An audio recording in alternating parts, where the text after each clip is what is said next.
জাতির সামনে এখনো পুরা খুলাসা হলো না বিষয়টা। তখন দুইটা তদন্ত কমিশন গঠন হয়েছিল, একটা সেনাবাহিনীর পক্ষ থেকে আর একটা তখনকার ফ্যাসিস্ট সরকারের পক্ষ থেকে। দুইটা তদন্তের কোনো রিপোর্টই জনগণ জানতে পারল না এবং সেটা আলোর মুখ দেখল না। কেন দেখল না?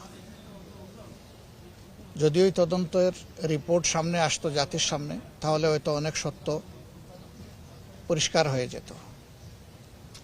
নিশ্চয়ই তখন যারা ক্ষমতাসীন ছিলেন এর সাথে তাদের গভীর সম্পর্ক ছিল এই হত্যাকাণ্ডের সাথে, যার কারণে তারা চাননি যে এই রিপোর্টগুলো প্রকাশ পাক। এমনকি তখন দুইটা নোংরা ঘটনা ঘটেছে, আপনারা দেখেছেন। একটা হলো বিরোধী দলকে টার্গেট করে তখনকার বিরোধী দলীয় নেত্রীর ব্যাপারে অনেক আজে বাজে কথা বলা হয়েছিল।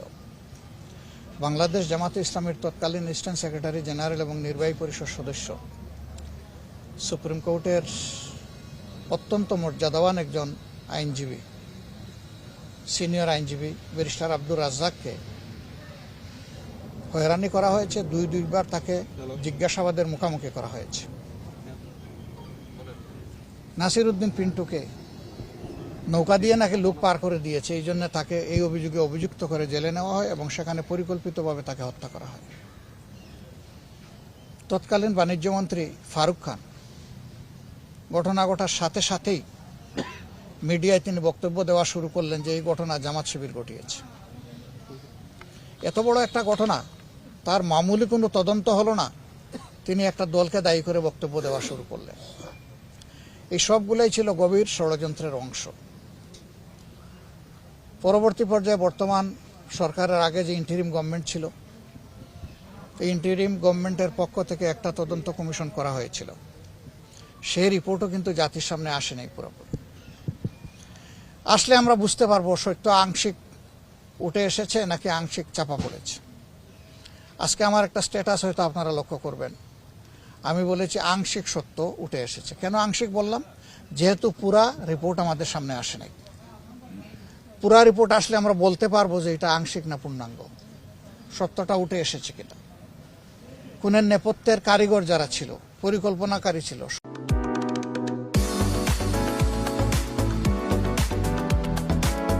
ষড়যন্ত্রকারী ছিল, যারা তাদেরকে উৎসাহ জুগিয়েছে এবং যারা এই হত্যাকাণ্ড সংগঠিত করেছে, আমরা মনে করি তারা সকলেই সমানভাবে দোষী।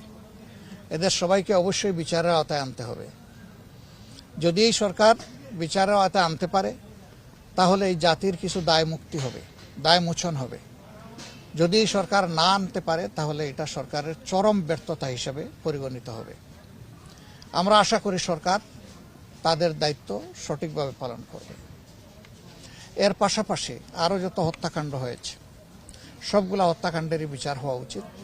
ওই সময় ঠান্ডা মাথায় পরিকল্পিতভাবে যে হত্যাকাণ্ডগুলো ঘটানো হয়েছে, ফাঁসির নামেই হোক আর যে নামে হোক, সেগুলোরও বিচার হওয়া উচিত।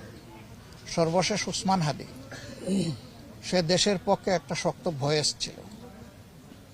দুটা জিনিস সে কোনোভাবেই মেনে নিতে পারত না, একটি আধিপত্যবাদ আর একটি হচ্ছে বৈষম্য। এই দুটির বিরুদ্ধে তার অবস্থান ছিল স্পষ্ট। এই জন্য তাকে খুন করা হয়েছে পরিকল্পিতভাবে, স্পষ্ট দিবালুকে গুলি করে, রাজপথে, কোনো চূড়া গলিতে নয়, অন্ধকার গলিতে নয়, রাতের বেলা নয়। কিন্তু আজ পর্যন্ত হাদি হত্যাকাণ্ডের পুরো রহস্য জাতি জানতে পারল না। আমরা চাই যদি এই বিচারগুলো হয়, তাহলে আগামীতে এ ধরনের অপকর্ম করার দুঃসাহস আর কেউ দেখাবে না। আপনারা নিশ্চয়ই জানেন, আমাদের মহান মুক্তিযুদ্ধের সময় এত সেনা অফিসার মারা যান। দুইটা বিশ্বযুদ্ধ হয়েছে, একদিনে কোথাও এত সেনা অফিসারকে খুন করা হয়নি। এটা ছিল দুনিয়ায় আনপ্রেসিডেন্টেড। এর আগে এই ধরনের আর কোনো উদাহরণ নাই। এতগুলা মানুষ আমাদের বুক থেকে কেড়ে নেওয়া হলো মূলত এই দেশকে সামরিক শক্তির দিক থেকে কোমর ভেঙে দেওয়ার। এটি ছিল একটি গভীর ষড়যন্ত্র। আমরা জাতি হিসাবে স্পষ্টভাবে বলতে চাই, যারা চলে গেছেন তারা বীরত্বগাথা নিয়ে সম্মানের সাথে চলে গেছে, তবে তৎকালীন সরকার চরমভাবে দায়িত্ব পালনে ব্যর্থ হয়েছে। আমি ব্যর্থতা বলবো না, বরঞ্চ এটা ছিল পরিকল্পিত ষড়যন্ত্রের একটা অধ্যায়। কর্নেল গুলজার যখন হেডকোয়ার্টারকে বারবার ফোন করে বলছিলেন, স্যার এখনো তারা বিক্ষিপ্ত, কিছু একটা করেন, আমাদেরকে উদ্ধার করেন, আমাদের জীবন বাঁচান, কেউ তাদের জীবন বাঁচাতে এগিয়ে যায়নি। কেন গেলেন না? তৎকালীন সেনাপ্রধানের দায় তিনি কিভাবে অস্বীকার করবেন? প্রধানমন্ত্রী তার দায় কিভাবে অস্বীকার করবেন? স্বরাষ্ট্রমন্ত্রী তার দায় কিভাবে অস্বীকার করবেন? এরা সবাই দোষী। এরা কেউ নিজেকে নির্দোষ প্রমাণ করতে পারবেন না, দাবিও করতে পারবেন না। আমরা চাই লাতাপাতা নয়, যারা শাখা প্রশাখা আছে তারা না, মূল গাছগুলাই যেন চিহ্নিত হয় এবং মূল গাছগুলার জন্য বিচার সঠিকভাবে হয়। জানি না বিচার হবে কিনা। আমাদের প্রত্যাশা ছিল এই দেশ সেবার সুযোগ আমরা পেলে কোনো আপোষ করব না, এই ব্যাপারে আমরা ঠিকই বিচার করব। আমরা ন্যায় বিচারের সংস্কৃতি চালু করতে চাই, তবে প্রতিহিংসার কোনো রাজনীতি আমরা চালু করতে চাই না। প্রতিহিংসার ন্যায় বিচার ভিন্ন ভিন্ন জিনিস। প্রতিহিংসা পরায়ণ হয়ে বিচারের নামে যা করা হয় তা ঠান্ডা মাথার হত্যাকাণ্ড হয় অথবা শাস্তি দেওয়া হয়। আমরা ওটা চাই না। আমরা চাই ন্যায় বিচারটাই নিশ্চিত হোক। কেউ নির্দোষ হলে নির্দোষ হয়ে যাবে বিচারের মাধ্যমে, আর যারা সত্যিকারের দোষী তারা যেন তাদের পাওনাটা পায়, তাদের শাস্তিটা পায়। আমরা এই সমস্ত শহীদানের আত্মার মাগফিরাত কামনা করছি, দোয়া করছি আল্লাহ তাআলা তাদের আপনজন প্রিয়জনকে সবরে জামিল দান করুন এবং এই বীরদের তাদের ত্যাগের ইতিহাস ধরে বাংলাদেশে আরও বেশি বেশি করে আল্লাহ তাআলা বীর পয়দা করে দেন, সেই দোয়া আমরা করি। বিশেষ করে আমাদের যুব সমাজকে সজাগ থাকতে হবে। আমাদের প্রিয় স্বাধীনতা সার্বভৌমত্ব কোথাও যেন হারিয়ে না যায়, কেউ যেন আমাদের ঘাড়ের উপরে প্রভু হয়ে বসতে না পারে। আমাদের বন্ধু থাকবে সর্বত্র, প্রভু মানব শুধু একজনকে, তিনি হচ্ছেন আল্লাহ রাব্বুল আলামিন, আর কাউকে আমরা প্রভু মানব না।